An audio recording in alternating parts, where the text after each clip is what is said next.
பயப்படாதே என்று தேவதூதன் யாரிடமெல்லாம் சொன்னான். 6வது, பயப்படாதே என்று தேவதூதன் சொன்னது பவுலிடம். பவுலையும் காவலில் வைக்கப்பட்டிருந்த வேறு சிலரையும் அகுஸ்து பட்டாளத்தை சேர்ந்த யூலியு என்னும் பேர் கொண்ட 100க்கு அதிபதியினிடத்தில் ஒப்புவித்தார்கள். அவர்கள் எல்லாரையும் இத்தாலியா பட்டணத்திற்கு அழைத்துச் செல்ல அதிரமித்தியம் ஊர்க்கப்பலில் ஏறினார்கள். மறுநாள் சீதோன் துறைப்பிடித்தார்கள். யூலியு பவுலை பட்சமாய் நடப்பித்து அவன் தன் சிநேகிதரிடத்திலே போய் பராமரிப்படையும்படிக்கு உத்தரவு கொடுத்தான்.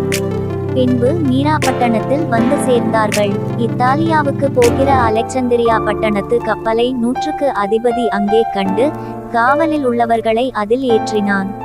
காற்று அவர்களை தடுத்தபடியினாலே அநேக நாள் மெதுவாய்ச் சென்று கிரேத்தா தீவின் முதுகிலே வந்தார்கள். பின்பு நல்ல துறைமுகத்துக்கு வந்தார்கள். இனி கப்பல் யாத்திரை செய்கிறது மோசத்திற்கு ஏதுவாயிருக்குமென்று பவுல் அவர்களை நோக்கி, மனுஷரே, இந்த யாத்திரையினாலே சரக்குக்கும் கப்பலுக்கும் மாத்திரமல்ல, நம்முடைய ஜீவனுக்கும் வருத்தமும் மிகுந்த சேதமும் உண்டாயிருக்குமென்று காண்கிறேன் என்று சொல்லி அவர்களை எச்சரித்தான். 100க்கு அதிபதி பவுலினால் சொல்லப்பட்டவைகளை பார்க்கிலும் மாலுமியையும் கப்பல் எஜமானையும் அதிகமாய் நம்பினான். அந்த துறைமுகம் மழைக்காலத்திலே தங்குவதற்கு வசதியாயிராதபடியினால் அவ்விடத்தை விட்டு கடந்து தென்றல் மெதுவாயடித்தபடியால் தாங்கள் கோரினது கைகூடி வந்ததென்று எண்ணி அவ்விடம் விட்டு பெயர்ந்து கிரேத்தா தீவுக்கு அருகாக ஓடினார்கள். கொஞ்ச நேரத்துக்குள்ளே யூரோகிலிதோன் என்னும் கடுங்காற்று அதில் மோதிற்று. கப்பல் அதில் அகப்பட்டு கொண்டது. காற்றின் போக்கிலே கொண்டு போகப்பட்டார்கள். கிளவுதா எண்ணப்பட்ட ஒரு சின்ன தீவின் முதுகிலே ஓடுகையில் வெகு வருத்தத்தோடே படவை வசப்படுத்தி அதை அவர்கள் தூக்கி எடுத்த பின்பு பல உபாயங்கள் செய்து கப்பலை சுற்றி கட்டி சொரிமணலிலே விழுவோமென்று பயந்து பாய்களை இறக்கி இவ்விதமாய் கொண்டு போகப்பட்டார்கள். மேலும் பெருங்காற்று மழையில் அவர்கள் மிகவும் அடிபட்டபடியினால் மறுநாளில் சில சரக்குகளை கடலில் எறிந்தார்கள். 3ஆம் நாளிலே கப்பலின் தளவாடங்களை எறிந்தார்கள். அநேக நாளாய் சூரியனாவது நட்சத்திரங்களாவது காணப்படாமல் மிகுந்த பெருங்காற்று மழையும் அடித்து கொண்டிருந்தபடியினால் இனி தப்பி பிழைப்போம் என்னும் நம்பிக்கை முழுமையும் அவர்களுக்கு அற்று போயிற்று. அநேக நாள் அவர்கள் போஜனம் பண்ணாமல் இருந்தபோது பவுல் அவர்கள் நடுவிலே நின்று, மனுஷரே, இந்த வருத்தமும் சேதமும் வராதபடிக்கு என் சொல்லை கேட்டு கிரேத்தா தீவை விட்டு புறப்படாமல் இருக்க வேண்டியதாயிருந்தது. ஆகிலும் திடமனதாயிருங்களென்று இப்பொழுது உங்களுக்கு தைரியம் சொல்லுகிறேன். கப்பற்சேதமேயல்லாமல் உங்களில் ஒருவனுக்கும் பிராணச்சேதம் வராது என்றான். ஏனென்றால் தேவனுடைய தூதனானவன் ராத்திரியிலே பவுலிடத்தில் வந்து நின்று, பவுலே, பயப்படாதே, நீ ராயனுக்கு முன்பாக நிற்க வேண்டும். இதோ, உன்னுடனே கூட யாத்திரை பண்ணுகிற யாவரையும் தேவன் உனக்கு தயவு பண்ணினார் என்றான்.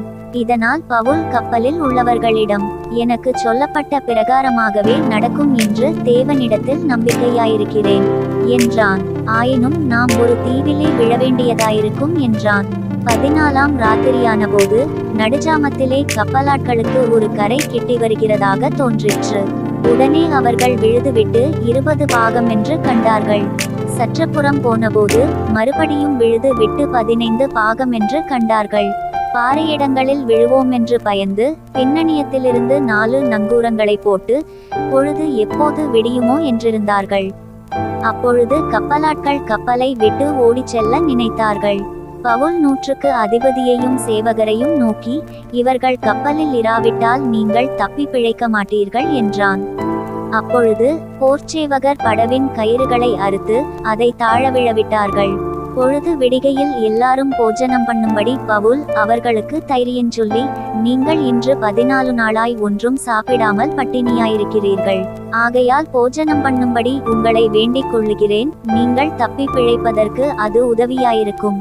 உங்கள் தலையிலிருந்து ஒரு மயிரும் விழாது என்றான். இப்படி சொல்லி அப்பத்தை எடுத்து எல்லாருக்கு முன்பாகவும் தேவனை ஸ்தோத்திரித்து அதை விட்டு புசிக்கத் தொடங்கினான். அப்பொழுது எல்லாரும் திடமனப்பட்டு புசித்தார்கள்.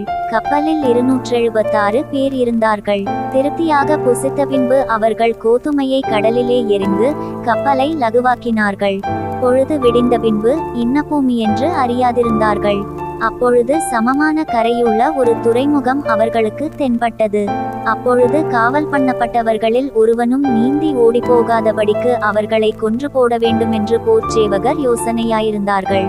100க்கு அதிபதி பவுலை காப்பாற்ற மனதாயிருந்து அவர்களுடைய யோசனையை தடுத்து, நீந்தத்தக்கவர்கள் முந்தி கடலில் விழுந்து கரையேறவும், மற்றவர்களில் சிலர் பலகைகள் மேலும் சிலர் கப்பல் துண்டுகள் மேலும் போய் கரையேறவும் கட்டளையிட்டான். இவ்விதமாய் எல்லாரும் தப்பி கரை சேர்ந்தார்கள். அந்த தீவின் பேர் மெலித்தா. இப்படியாக பவுலிடம் சொல்லப்பட்டது நடந்தது.